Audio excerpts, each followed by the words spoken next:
Hello everyone, my name is Gabriela Angel Vonny Maharani Palit. I am from the English Education Department, Class A 2021. In today's video, I will make a poetry analysis about the physical, acoustic, and lexical aspect of the poem that I have chosen. Now, from those three aspects of poetry, I will explain more about the lexical aspect. But don't worry, I will still explain about the physical and acoustic aspect.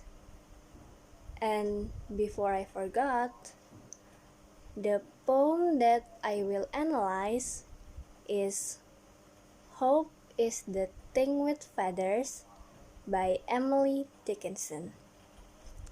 Now, without further ado, I will start my explanation from the first aspect, which is the physical aspect.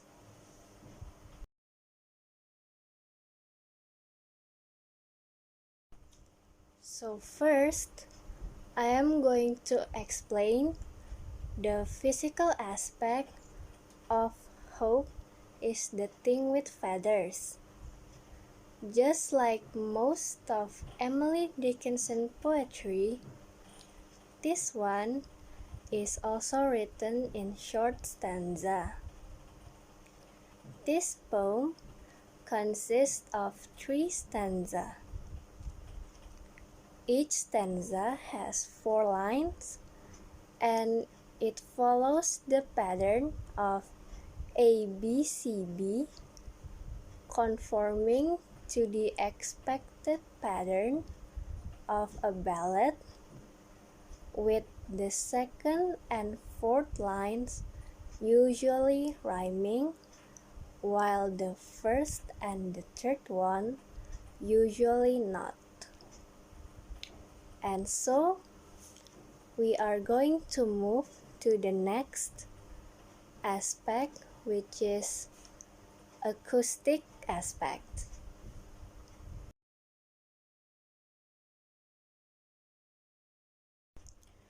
Now, I am going to explain about the acoustic aspect.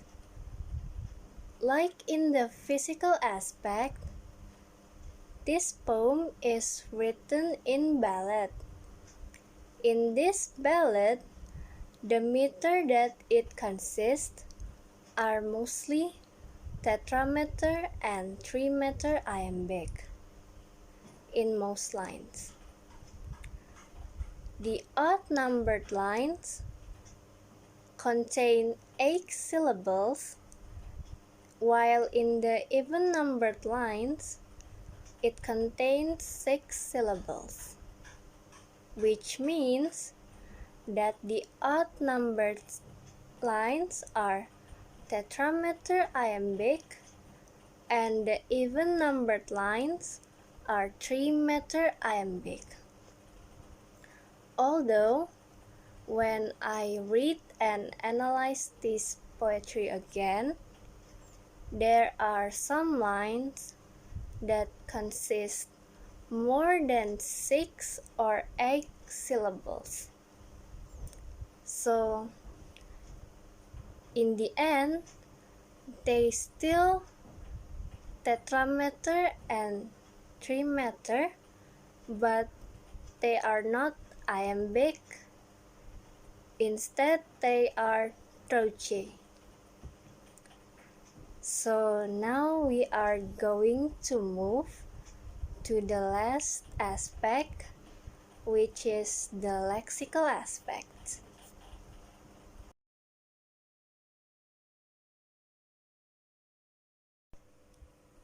And now we have come to the main explanation, which is the lexical aspect. The lexical aspect is analyzing the figurative language that is used in the poetry. So, in this poetry, there are 4 figurative language that is used. There are repetition, metaphor, anaphora, and enjambment. Now, before we start discussing about the figurative language, I will read the whole poem and explain the meaning per stanza. So, I will read the poetry now.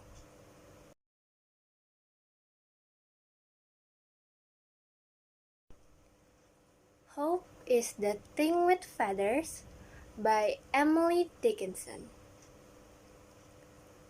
Hope is the thing with feathers that perches in the soul and sings the tune without the words and never stops at all. And sweetest in the gale is heard, and sore must be the storm that could abash the little bird that kept so many warm. I've heard it in the chillest land and on the strangest sea, yet never in extremity it asked a crumb of me. And that is the poem that I have chosen.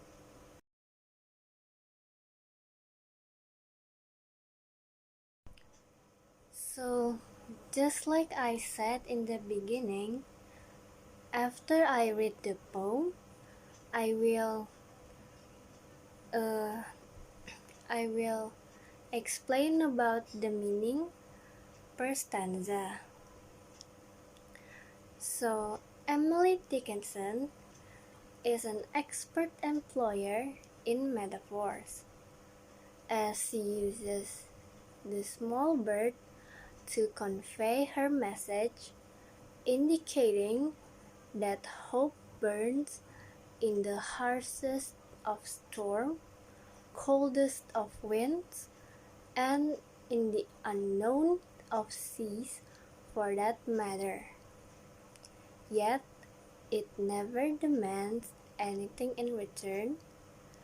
It persists continuously within us and keeping us alive. On the first stanza, Emily Dicikinson feels that hope can be deemed as a bird with feathers, singing in its own tune merrily. It may not speak any specific language, yet it's certainly present within human souls. Just as importantly, Emily Dicikinson voices that hope is an internal spring, as it is a vital constituent of human beings, enabling us to conquer uncharted territories. And then, on the second stanza, she explains that the expansive power hope wields over us. It gets merrier and sweeter as the storm gets mightier and relentless. Emily deems that no storm can sway hope and its adamant attitude. According to her, it will take a deadly storm of astronomical proportions to flatten the bird of hope that has kept the ship sailing from most men. For most men. And on the third stanza, Emily Dicikinson concludes her poem by stressing that hope retains its clarity and tensile strength in the harshest of conditions. Yet it never demands anything in return for its valiant services. Hope is inherently powerful and certainly needs no polishing, as it steers the ship from one storm to another with efficacy. The metaphorical aspect of hope is the thing with feathers is an old practice used by well-known poets. The small bird represents hope in this poem. When abstract concepts are under study, such as death, love, and hope, they are often represented by an object from nature, and in this case, it is a bird. So, that is all the analysis of the meaning of this poem. Next, we are going to move to the figurative language, and I will start it by repetition.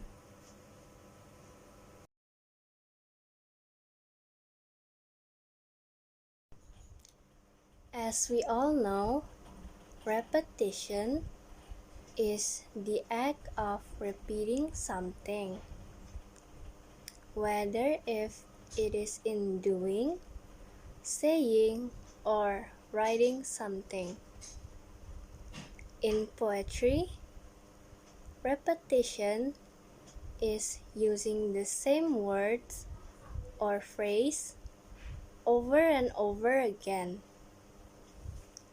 in a piece of writing. Usually, poets use repetition to adding emphasis or setting rhythm. Adding emphasis means when a certain word or phrase is repeated throughout the poem, the reader would notice it more easily and pay more attention to that word or phrase that is being repeated. While setting a rhythm means repetition could enhance the beauty and musicality of a verse. In Hope is the Thing with Feathers, Emily Dicikinson used the word that and the word and several times in her poetry. We can see the word that is used 3 times in this poetry. It is located on the first stanza, on the second line, and on the second stanza, on the third and fourth lines. Meanwhile, the word and is used 5 times in the poetry. We can see it on the first stanza, on the third and fourth lines, then on the second stanza, on the first and second lines, and lastly on the third stanza, on the third line. In this poem, Emily used repetition to setting rhythm throughout her poem. And next, we are going to the next figurative language, which is metaphor.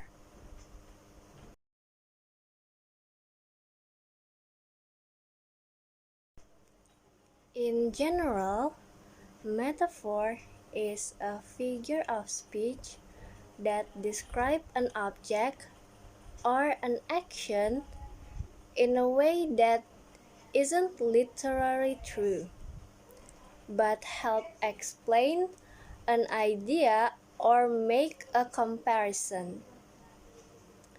In poetry, metaphor is where an object in or the subject of a poem is described as being the same as another, otherwise unrelated object. In this poetry, the metaphor is seen through the initial comparison between hope and a bird.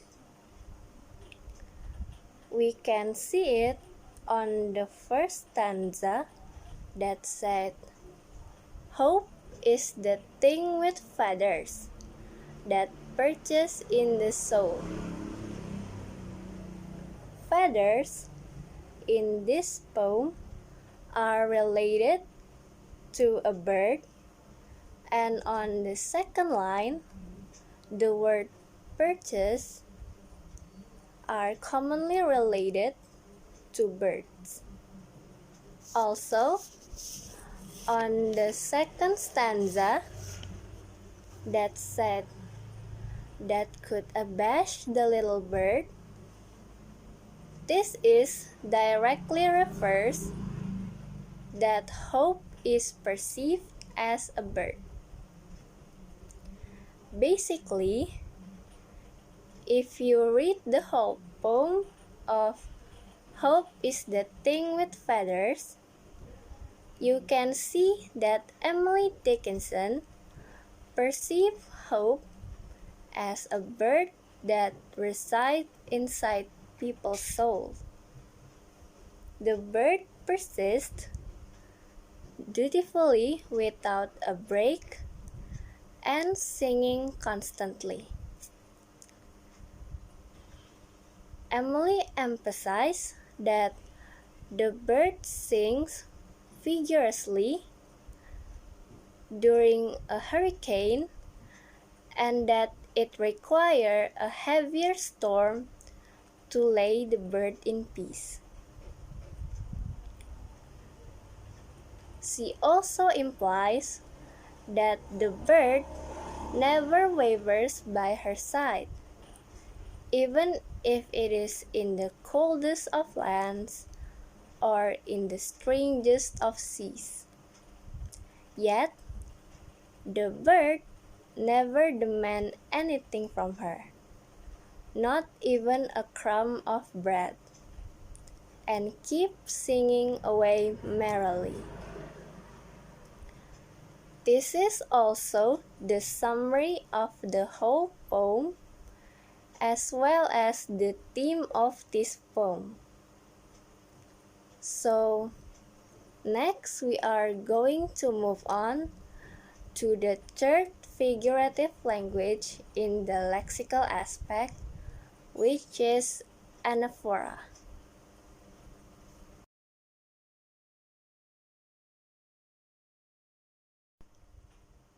So, what is anaphora? anaphora is actually the same as repetition. The difference is, on anaphora, the repetition is located at the beginning of multiple lines. For example, the word "and" is used 5 times, and all of them starts in the beginning of a line. Just like in repetition, we can see it on the first stanza, on the third and fourth line that said, "and sings the tune without the words and never stops at all." Then, on the second stanza, on the first and second lines that said, "and sweetest in the gale is heard, and sore must be the storm." And lastly, on the third stanza, on the third line that said, "and on the strangest sea." And that is all the anaphora that I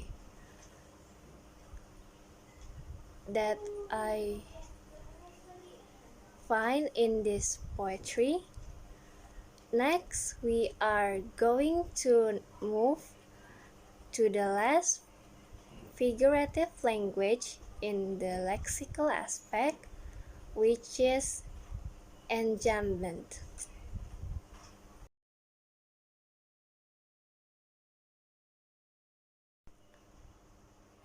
Enjambment is a French word that means to step over. In poetry, this means that a thought steps over the end of a line and into the beginning of the next line, with no punctuation, so that the reader must read through the line break quickly to reach the conclusion of the thought. There are 6 reasons why poets use enjambment. The first reason is to add complexity. So, to build a more complex narrative within a poem by fleshing out a thought instead of confining it to one line. The second reason is to create tension. Enjambment builds the drama in a poem. The end of the first line isn't the end of a thought, but rather a cliffhanger, forcing the reader to keep moving forward to find out what happened next. It delivers a resolution in the second line or the third, depending on the length of enjambment. The third reason is to build momentum. Enjambment moves seamlessly through line breaks where there is usually a forced pause in poetry. The brain wants to move quickly on to read the conclusion of the sentence, creating a faster pace and a momentum. It gives a poem a flow and energy. And the fourth reason is to create an element of surprise. So in some instances, enjambment is used as a plot twist technique, shifting to a conflicting idea from one line to the next, creating an element of surprise. And then the fifth reason is to play with syntax. So words in an enjambment poetic line are deliberately placed. A word used at the end of the line where a pause occurs, but the thought continues, is meant to be emphasized. And the last reason is to complement performance. So, enjambment was often used in the poetic dialogue, mostly in Shakespeare plays. The technique allows a character to flow with a thought instead of a clunky and stopped lines that can disrupt the momentum of the performance. Now, in Hope is the Thing with Feathers, the enjambment is on the second stanza. We can see it in the transition between the third and fourth lines that said, "That could abash the little bird that kept so many warm." We could see on this line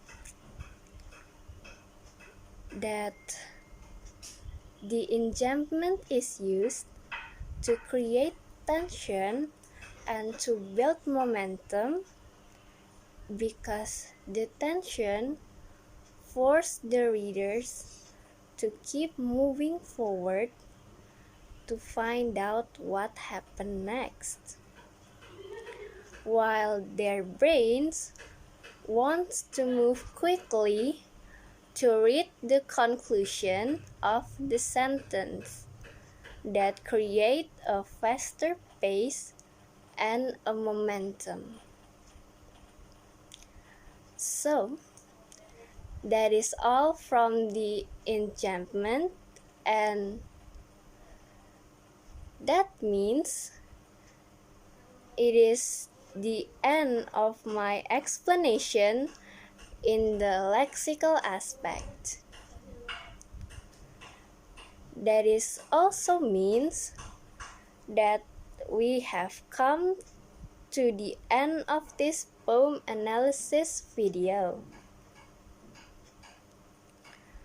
I want to apologize if there are any mistakes that I done throughout the video, or if I am lacking something